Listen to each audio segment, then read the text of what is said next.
Welcome to Aditya stories. ఈరోజు మనం మరొక చక్కటి కథని చెప్పుకుందాం.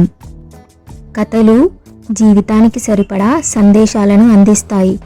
చిన్న కథల్లోనే గొప్ప సందేశాలు దాగుంటాయి. అలాంటి కథ ఇప్పుడు మనం చెప్పుకునే కథ. అనగనగా ఒక అడవిలో ఒక సింహం ఉండేది. అన్ని జంతువుల కంటే తానే బలమైన దానినని విర్రవీగుతూ రెచ్చిపోయేది. తన కోపాన్ని, ప్రతాపాన్ని చిన్న చిన్న జంతువులపైన చూపిస్తూ ఇష్టారాజ్యంగా వ్యవహరిస్తూ ఉండేది. దీంతో అడవిలోని జంతువులన్నీ ఈ సింహం పీడ విరగడైతే బాగుంటుందని అనుకునేవి. సింహం అరాచకాలు ఇలాగే కొనసాగుతున్న సమయంలో సింహం ఒకరోజు చెట్టు కింద ప్రశాంతంగా నిద్రపోతుంటుంది. అయితే అదే సమయంలో చెట్టు కొన విరిగి సింహం తలపై పడుతుంది. దీంతో సింహం స్పృహ తప్పి పడిపోయింది.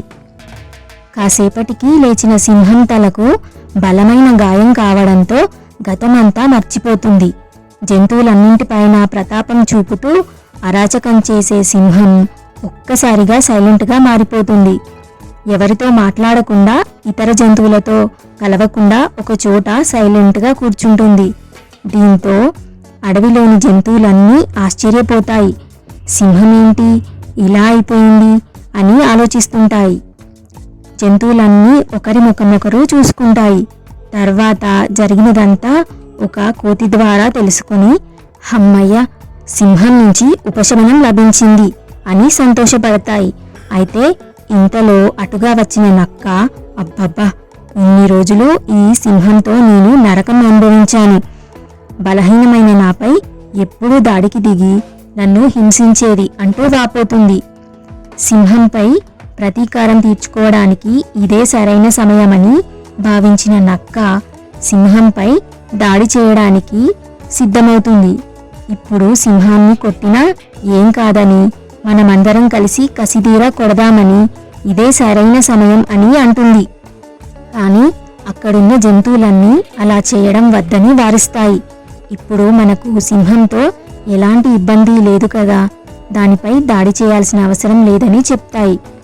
అయితే నక్క జంతువుల మాట వినకుండా పెద్ద కర్రని తీసుకొని సింహం తలపై గట్టిగా ఒక్క దెబ్బ కొడుతుంది. దీంతో సింహం మరొకసారి స్పృహ తప్పి పడిపోతుంది.